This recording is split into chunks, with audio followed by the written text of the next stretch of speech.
Hello friends, ನಾವಿವತ್ತು 9ನೇ ತರಗತಿಯ ಮೇಲ್ಮೈ ವಿಸ್ತೀರ್ಣಗಳು ಅನ್ನುವಂಥ ಪಾಠದ ಲೆಕ್ಕಗಳನ್ನ ಬಿಡಿಸ್ತಾ ಇದ್ದೀವಿ. ಹೌದಾ? ಅದರಲ್ಲಿ ಯಾವುದಂದ್ರೆ ಅಭ್ಯಾಸ 13.2ರ ಲೆಕ್ಕಗಳನ್ನ ನಾವಿವತ್ತು ಬಿಡಿಸ್ತಾ ಇದ್ದೀವಿ. ಈಗಾಗಲೇ ಈ ಹಿಂದಿನ ವಿಡಿಯೋಗಳಲ್ಲಿ ಹಲವಾರು ಲೆಕ್ಕಗಳನ್ನ ಬಿಡಿಸಿದ್ದೇವೆ. ಆ ವಿಡಿಯೋಗಳನ್ನು ಕೂಡ ನೀವು ನಮ್ಮ ಯೂಟ್ಯೂಬ್ ಚಾನಲ್ ನಲ್ಲಿ ವೀಕ್ಷಣೆ ಮಾಡಬಹುದು. ಹೌದಾ?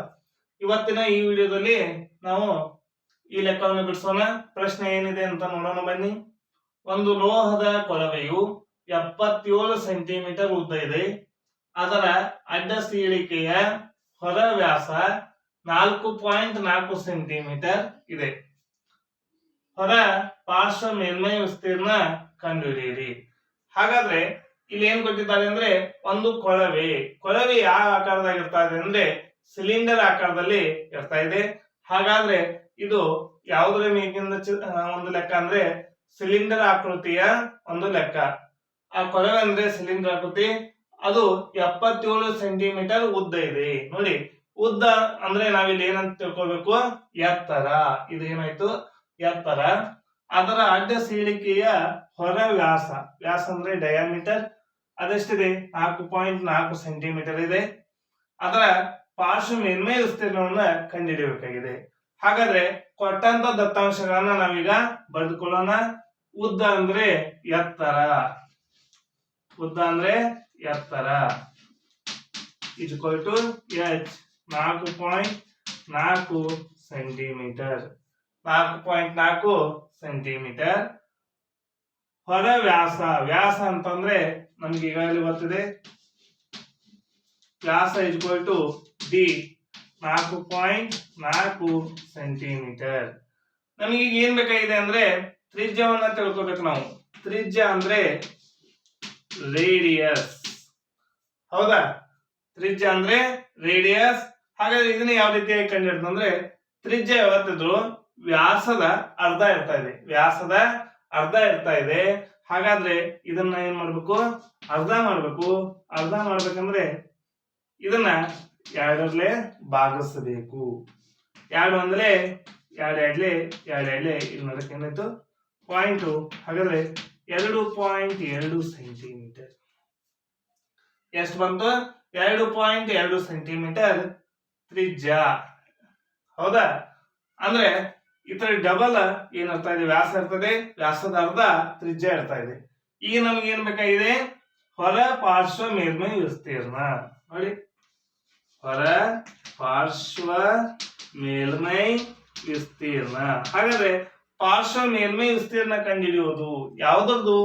ಸಿಲಿಂಡರ್, ಕೊಳವೆ. ಹಾಗಾದ್ರೆ ಅದರ ಒಂದು ಸೂತ್ರ ಏನಂದ್ರೆ 2πRh. ಹಾಗಾದ್ರೆ ನೋಡಿ, ಫಸ್ಟ್ ಏನಿದೆ 2 ಗುಣಾಕಾರ, ಪೈ ಅಂದ್ರೆ ನಮ್ಗೆ ಈಗಾಗಲೇ ಗೊತ್ತಿದೆ 22 7 ಗುಣಾಕಾರ ಆರ್ ಅಂದ್ರೆ ತ್ರಿಜ್ಯ 2.2 ಸೆಂಟಿಮೀಟರ್ ಅಂದ್ರೆ 2.2 ಗುಣಾಕಾರ h ಎಲ್ಲಿದೆ, ಇಲ್ಲಿದೆ. h ಎಷ್ಟಿದೆ, ಸಾರಿ, h 77 ಸೆಂಟಿಮೀಟರ್ ಆಗಬೇಕಾಗಿತ್ತು. ಇದು ಉದ್ದ. ಹೌದಾ? ಎತ್ತರ ಎಷ್ಟಾಯ್ತು, 77 ಸೆಂಟಿಮೀಟರ್. ಇಲ್ಲಿ 77 ಬರ್ತಾ ಇದೆ. ಅಂದ್ರೆ ಈಗ ನೋಡಿ, ಇದನ್ನ ಸರಿ ಮಾಡ್ಕೊಳ್ಳಿ. ಎತ್ತರ 77 ಸೆಂಟಿಮೀಟರ್, ವ್ಯಾಸ 4.4 ಸೆಂಟಿಮೀಟರ್. ಹೌದಾ? ಈಗ 7 ಒಂದಲೇ 7 11 ಕ್ಯಾನ್ಸಲ್ ಆಯ್ತು. ಈಗ ಇವನಷ್ಟು ನಾವು ಏನ್ ಮಾಡಿಬಿಡೋಣ, ಗುಣಿಸ್ಬಿಡೋಣ. ಈಗ ನೋಡಿ, 2 ಗುಣಿಸು 22 ಗುಣಾಕಾರ 2.2 ಗುಣಾಕಾರ 11 ಅಂತೇಳಿ ಉತ್ತರ ಈ ರೀತಿ ಇದೆ. ಇವನಷ್ಟು ಗುಣಿಸಿದಾಗ ನಮ್ಗೆ ಏನ್ ಬರ್ತಾ ಇದೆ ಅಂದ್ರೆ ಹೊರ ಪಾರ್ಶ್ವ ಮೇಲ್ಮೈ ವಿಸ್ತೀರ್ಣ ಬರ್ತಾ ಇದೆ. ಹಾಗಾದ್ರೆ ನಮ್ಗೆ ಈಗಾಗಲೇ ಒಂದು ಉತ್ತರ ಗೊತ್ತಿದೆ, 22 ಗುಣಿಸು 22. 22 ಗುಣಿಸು 22, 22 ವರ್ಗ ಸಂಖ್ಯೆ ಎಷ್ಟಾಗ್ತಾ ಇದೆ ಅಂದ್ರೆ 484.